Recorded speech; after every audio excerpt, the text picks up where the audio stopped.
Lord, patatagin niyo po ako sa gitna ng mga pagsubok sa buhay. Ako po si Father Fiel Pareha at ito po ang ating segment, ang Daily Devotion, na kung saan tayo po ay magdarasal, magbabasa at magninilay kasama ng salita ng Diyos sa buong taon. Manalangin tayo. Sa ngalan ng Ama, ng Anak at ng Espiritu Santo. Amen. Halina, banal na Espiritu, liwanagan mo ang aming puso at isip, nang maunawaan at may sa buhay namin ang iyong salita. Amen. Our Bible passage for today is from the Gospel of St. Matthew, chapter 17, verses 9 to 13, and I read it for you. As they were coming down the mountain, Jesus ordered them, "Tell no one about the vision until after the Son of Man has been raised from the dead." And the disciples asked him, "Why then do the scribes say that Elijah must come first?" He replied, "Elijah is indeed coming and will restore all things. But I tell you that Elijah has already come, and they did not recognize him, but they did to him whatever they pleased. So also the Son of Man is about to suffer at their hands." Then the disciples understood that he was speaking to them about John the Baptist. Ang daming pagsubok, ang daming problema. Minsan po napapasigaw na tayo, napapaaray na tayo. Gusto na nating sumuko, pero lumalaban pa rin tayo. Sa ating pong binasang Ebanghelyo, tinanong ng mga alagad kay Jesus, "Di ba darating si Elias? Nasaan na po siya?" Dumating na ang wika ni Jesus. Pero ginawa nila kung anong gusto nilang gawin sa Kanya. At ganun din ang mangyayari sa anak ng tao.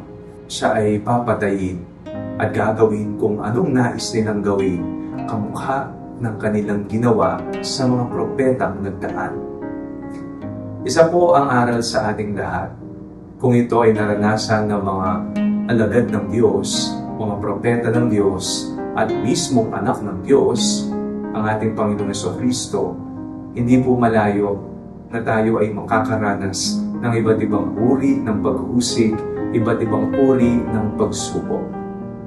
Maaari nga, ang pinakamataas na panghuhusig na gagawin sa atin ay ang kamukha ng ginawa sa kanila. Maghahain tayo ng buhay para sa Diyos. Sa gitna ng mga panganib, kahit tayo ay natatakot, sa anumang uri ng problema, pagsubok na ating mararanasan, tandaan natin na may isang Diyos na nagtagumpay.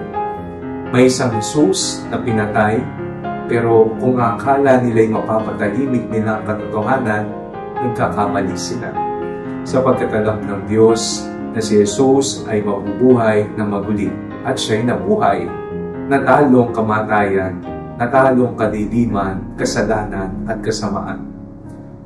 Sa mga panahon na tayo nanghihina na dahil napakaraming mga problema sa buhay, humingi tayo ng tulong kay Jesus.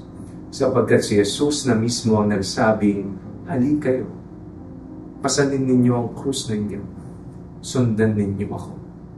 Nandyan si Jesus habang tayo ay pumapasan ng problema. Sasamahan niya tayo.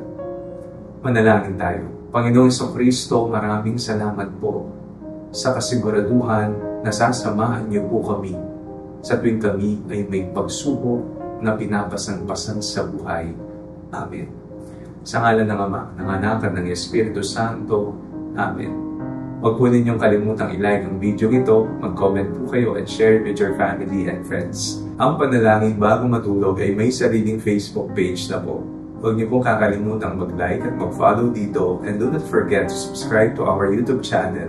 I-click nyo lamang po ang link na nasa comment section ng video ito, o kaya naman po just search Father Fiel Pareha. At kung nais niyo pong maging updated sa ating pagpapahayag, you can join our broadcast channel dito po sa ating Facebook page. God bless you po.